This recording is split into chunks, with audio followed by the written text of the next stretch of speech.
Are you a gala planner struggling to lead your team, feeling overwhelmed and questioning whether you're really up for the task? You're not alone. You should not lose sleep just because you have a big heart and you've decided to take on this huge responsibility of planning a gala. Hi, I'm Jesse Shapiro. I'm a charity auctioneer and fundraising strategist. My goal is to help gala planners like you break fundraising records at your events and make a real difference in your community and the world.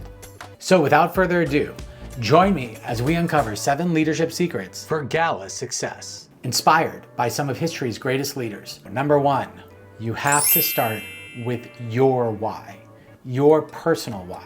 Establishing your personal why helps motivate you through the good times and the challenges. And that's really when you're gonna need your personal why. And really the key to defining your personal why is understanding that your efforts are contributing to a cause that's bigger than yourself. So let's dive in and talk about specific examples. So you're feeling overwhelmed and you're like, what have I signed up for? You know who else felt overwhelmed? Martin Luther King Jr. That is right. He was a baby. I mean, not a baby. He wasn't like, Mom, baby, I'm a baby. But he was 26 years old, very young, when he took over leadership of the Montgomery bus boycott. And I know you're thinking, Jesse, I'm not Martin Luther King Jr. I know, but Martin Luther King Jr. wasn't Martin Luther King Jr. at that point either. He was just Martin. Or whatever his friends called him, I'm not sure. Martin Luther King had a lot of reasons why not to step up to the plate. He was putting his life on the line, he was putting his job on the line, but he ended up deciding that he would do it. And the reason was this, is his personal why. He viewed fighting for civil rights as a moral imperative and a divine calling. You can check out Simon Sinek's Why TED Talk. There's also a book that I have, I'll go get it. Find Your Why by Simon Sinek. Once you have your why, it's really important that you communicate it to your team as well, because your team will get inspired by your why, and you should encourage them to come up with their own why or steal yours if they want to. Number 2 is invite your team into a story that's bigger than themselves. People want to be part of a mission. I recommend using this book called Building a Story Brand. It's by a fellow named Donald Miller. This is a fantastic book that everyone should read. A great way to invite folks into a story is to identify the problem. There's 3 problems. There's the external problem, the internal problem, and the philosophical problem. The external problem is, what is the actual external problem? You have an outdated and uninspiring library. What is the internal problem?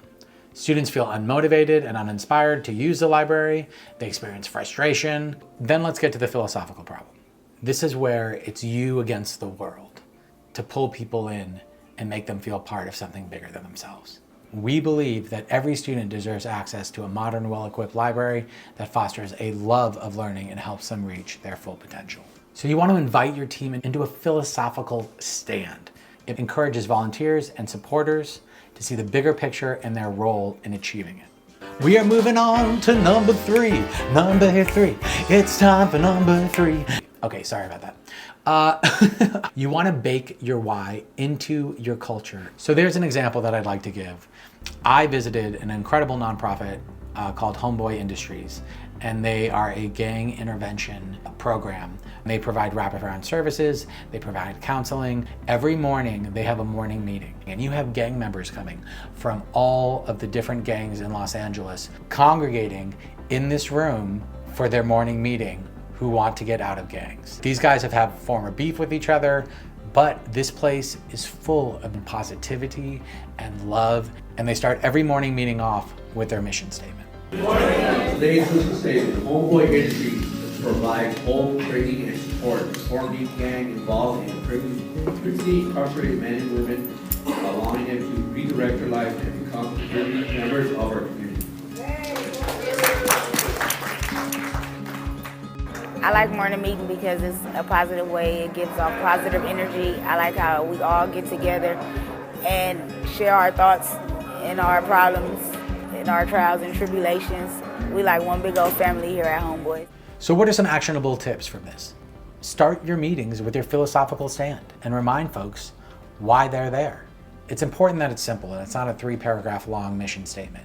It needs to be easily digestible, readable, and repeatable. Put it at the top of your documents. Start every meeting off with a volunteer or staff member sharing their personal why. Reconnect folks to your why on a regular basis. Number 4, empower your team to share your mission.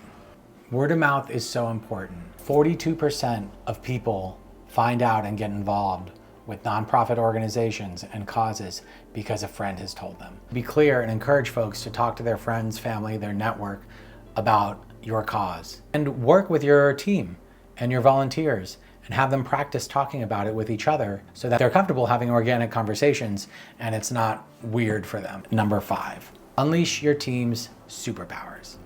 You are the leader, and it's important that people are placed in roles that suit their skills and what they're passionate about.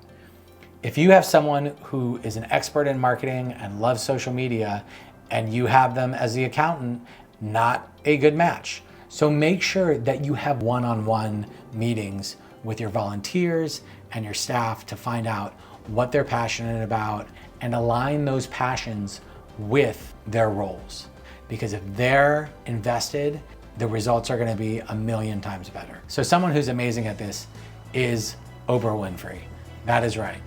Oprah is incredible at spotting talent. And that's something that you can do as well.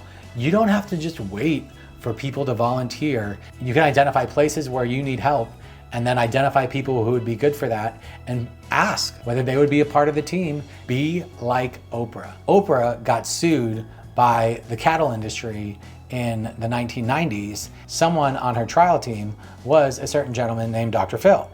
And Oprah loved Dr. Phil's straight talk and how he took complex ideas and made them very, very simple. And so Oprah invited him on to her show. He was an incredibly popular guest on the show. And then Oprah gave him his own show and produced that show. And guess who didn't show up every day on the set of Dr. Phil and micromanage Dr. Phil? Oprah didn't. You let them do the work that they are good at doing. You work together on creating the strategy and on what the deliverables are, but don't micromanage them in the process. They're in that spot for a reason. We're now at number 6, which is appreciation and fun is the fuel. That is right.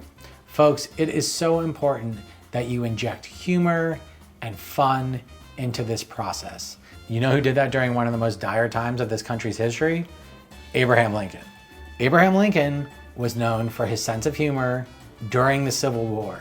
Abraham Lincoln was known for showing massive appreciation to his generals, writing them thank you letters, but writing out a personal thank you letter to someone doing an incredible job or giving them public recognition, and also injecting some fun into the process. Maybe you guys all do a bowling trip. Someplace where people can come together and connect outside of an office environment can be really helpful in building team morale and in getting people fired up about the cause and the mission. If you can't do outings, I totally understand. Celebrate birthdays, celebrate milestones. Hey, guess what? You got that big $25,000 sponsor? Everyone gets a brownie. Create a culture of celebration, humor, encouragement.